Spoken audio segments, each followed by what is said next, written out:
નમસ્કાર દેશવાસીઓ, આજથી આપણે નવી પણ શરૂઆત કરવા જઈ રહ્યા છીએ. આજથી આપણે સ્પર્ધાત્મક પરીક્ષાની તૈયારીની અંદર કેવી રીતે કામ આવતી વસ્તુ એ શીખવાનું છે. ઇવન સ્પર્ધાત્મક પરીક્ષાની અંદર આવતા તમામ મેથેમેટિક્સના બધા ચેપ્ટરો પણ શીખીશું. અને એ કેવા મેથેમેટિક્સ તો આપણે શીખીશું સેન્ટ્રલના, કારણ કે સેન્ટ્રલની વસ્તુ હજુ કોઈ ભણાતું નથી એટલું બધું. આ ગુજરાતની અંદર કોઈ સેન્ટ્રલની વસ્તુ એટલું બધું નથી ભણાતું. હું સેન્ટ્રલની વસ્તુઓ ભણાય તમને. જેમ કે હાલ એક્ઝામો ચાલુ, રેલવે આવશે, ALP SP SSC GD ચાલુ ઘણી બધી એક્ઝામો ચાલુ છે જેની આપણે તૈયારી કરીશું ધીરે.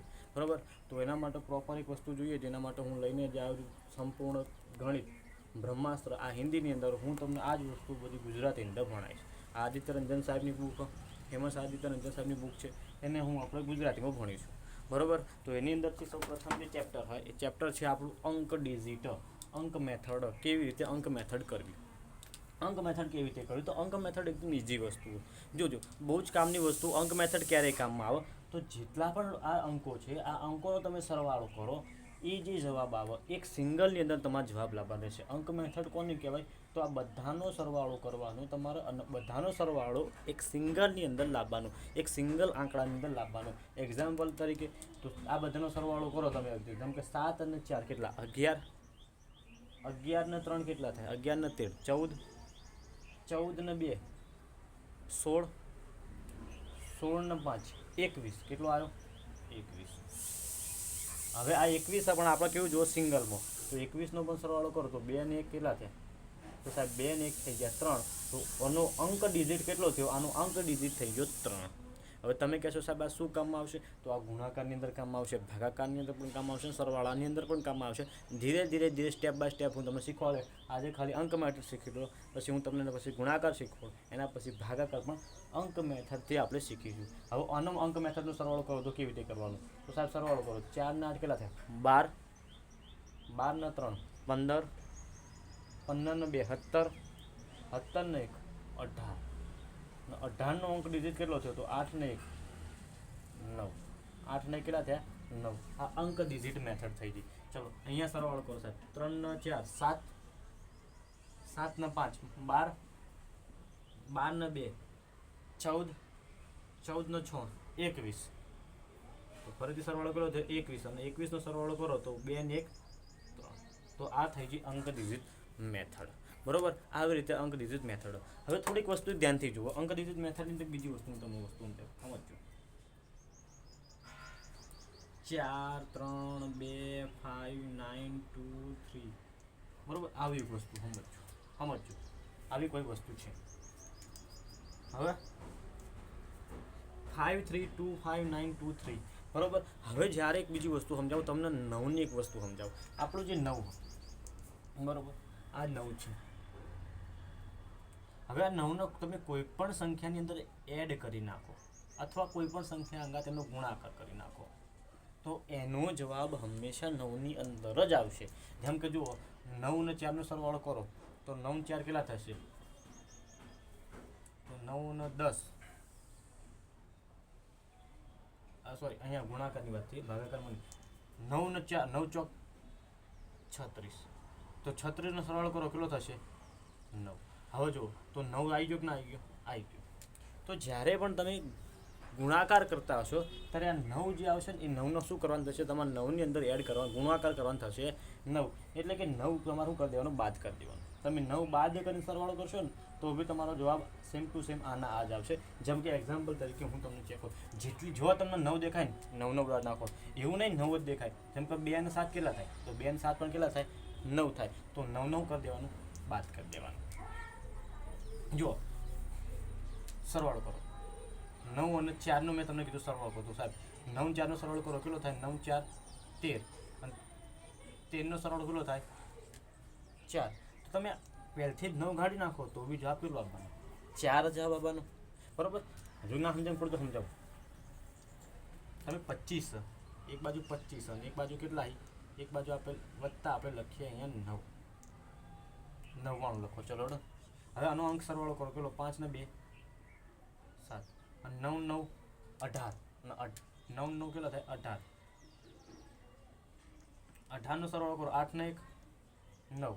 હવે આ બેનો અંક ડિજિટ તમે સરવાળો કરી નાખો તો બી ચાલે ને, તો થશે 16 અને 16નો અંક ડિજિટ કરો કેટલો જવાબ આવશે 7. થોડોક નથી 7. હવે એક કામ કરો તમે, અહીંયાથી તમને ખબર કે 9 આપણો કામનું નથી, 9ને ગમે તમે એડ કરો કે ગુણાકાર કરો, જવાબ તો 9 જ આવતો, 9 કાઢી નાખો તો કેટલો આવશે 7. તો 7 તો પહેલથી ઓલરેડી જવાબ આવી ગયો હતો. તો આ બધી વસ્તુઓ ના કરી હોય તો તમારે 9ને શું કરી દેવાનું, ગાયબ કરો. 9ને શું કરવાનું, 9ને ગાયબ કરો. જો આવી બધી વસ્તુઓ જ તમને કામમાં આવશે. વગર દાખલા તમે ગણવા બેસો, હવે આવું ગુણાકાર પૂછે અંદર 27 33 98295, તમે આ ગુણાકાર કરે કો ના કરે કો ને, એના માટે ડિજિટ મેથડ જ કામમાં આવે. હવે તમને આવો ભાગાકાર આપ્યો 75 72 73 ભાગ્યા 72 આટલા, શું તમે આ ભાગાકાર કરે કો ના કરે કો ને, એના માટે આ જ વસ્તુ જ કામમાં આવવાની છે. ઓપ્શન પરથી આપણને બધી વસ્તુ આઈડિયા આવી જ જાય. હવે જો અહીંયા પણ હું તમને એ વસ્તુ સાબિત કરી બતાવું. સરવાળો તમે ચેક કરો, જેમ કે 7 ને 5 કેટલા થાય 9, 7 ને 2 કેટલા થાય 9, તો 9 કાપી નાખો. જેમ કે મને ખબર પડે 4 ને 5 પણ કેટલા થાય 9, તો આ પણ કાપી નાખો, તો જવાબ કેટલો આવે 3 લો. એટલે સરવાળો પણ કરવો ના પડે. અહીંયાથી તમે એવું દેખાતું તમે સેટિંગ કરીને કાઢી નાખો, જેમ કે 4 8 ને 1 9, બરાબર. હજુ તમે ખબર પડતી હોય તો હવે તમને કદાચ કોઈ દેખાતું નહીં હોય તો જુઓ 4 5 6 7 8 અને 9, તો જવાબ કેટલો આવી ગયો 9. જ્યારે પણ 0 જવાબ આવે, બરાબર, જ્યારે 0 જવાબ આવે તો એનો અર્થ પણ એ સમજી લેવાનો કે એનો જવાબ કેટલો આવતો છે 9 આવતો છે. ચાલો અહીંયા જુઓ 4 ને 5 9, 7 ને 2 9, વધ્યા કોણ 3, જવાબ કેટલો આવ્યો. અહીંયા હું તમને ચેક કરવાનું કીધું તો અહીંયા તમે ચેક કરી જુઓ. પહેલાં આપણી રીતે સરવાળો કર્યું 4 ને 3 7, 7 ને 2 9, 9 ને 5 14, 14 ને 23, 23 ને 2 25, 25 ને 3 28. સરવાળો કેટલો થયો 8 ને 2 10, તો સરવાળો કેટલો થયો સાહેબ, તો 10 સરવાળો કેટલો થયો 1, સરવાળો કેટલો થયો 1. હવે આપણે અહીંથી બાદ બાકી ચાલુ કરીએ. જો જેમ કે 9 તો નીકાળો, 4 ને 5 9 નીકળો, બરાબર. હવે બીજું કોઈ 9 દેખાય, કદાચ નહીં દેખાતું, તો હવે સરવાળો કરો 3 ને 2 5, 3 ને 2 5, 5 નો 5 સરવાળો કેટલો થાય 10, 3 ને 2 5 અને 3 ને 2 5. હજાર બધાનો સરવાળો બાકી રહ્યો ને 5 ને 5 10 ને 10 ને 2 નો સરવાળો કેટલો થાય 1, જવાબ આવી ગયો તમારો 1. તો આ રીતે ડિજિટ મેથડ કામમાં આવે છે. ડિજિટ મેથડનો ઉપયોગ આ રીતે પણ તમે કરી શકો છો, બરાબર. હવે એક્ઝામ્પલ તરીકે કોઈ ગુણાકારની અંદર આપણે કરવું, તો કોઈ ગુણાકારની અંદર કેવી રીતે કરશું જુઓ.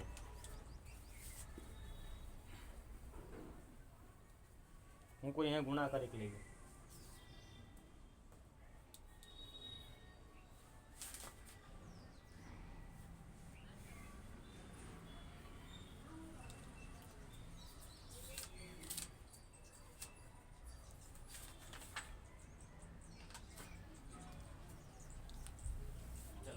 એક્ઝામ્પલ તરીકે લઈ લઈએ. તમારે જોવું તો ધ્યાનથી જોઈ લો. હું ડિજિટ મેથડ શીખવાડું તમને. 8963 × 5634. જો કદાચ આવો ગુણાકાર, હું તમને એક એક્ઝામ્પલ માટે શીખવાડું, જોજો ધ્યાનથી જોજો. 634 અને એનો ઓલરેડી જવાબ તમને આપી દીધો, અહીંયા જવાબ લખી દે. આપણે તો ઓપ્શનથી જ કરવાનો, એટલે 50 4 9 7 4 5 2. હવે જો સીધી વસ્તુ, અગર જો જવાબ આનો જો જવાબ હશે એ જ આનો જવાબ હોવો જોઈએ. અર્થાત એનો કહેવાનો અર્થ એવો કે અહીંયા જે ધારો કે 1 આવતો છે તો આ બાજુ પણ કેટલો આવશે 1. ડાબું ને જમણું હંમેશા કેવું હોય સરખું હોય, એટલા માટે જે જવાબ આવતો છે સરખો થતો હોય. તો આપણે જોઈ લઈએ કેવી રીતે. તો જો હું પહેલાં તમને કીધું કે 9 દેખાતા કાઢી નાખો, તો 8 ને 9 નીકળી ગયા, 6 ને 3 9 નીકળી ગયા, વધ્યા કોણ આ બાજુ 8. આ બાજુ રીતે દેખાતા કાઢી નાખો, 6 ને 3 9 નીકળી ગયા, બરાબર. અને 5 ને 4 9, તો અહીંયા તો 9 રાખો, કદાચ કામમાં આવશે. ચલો 9 8 72 અને 72 નો સરવાળો કેટલો થાય 9. 9ના મલ્ટી 9 આવી જાય એટલામાં જવાબ તો 9માં જ આવવાનું.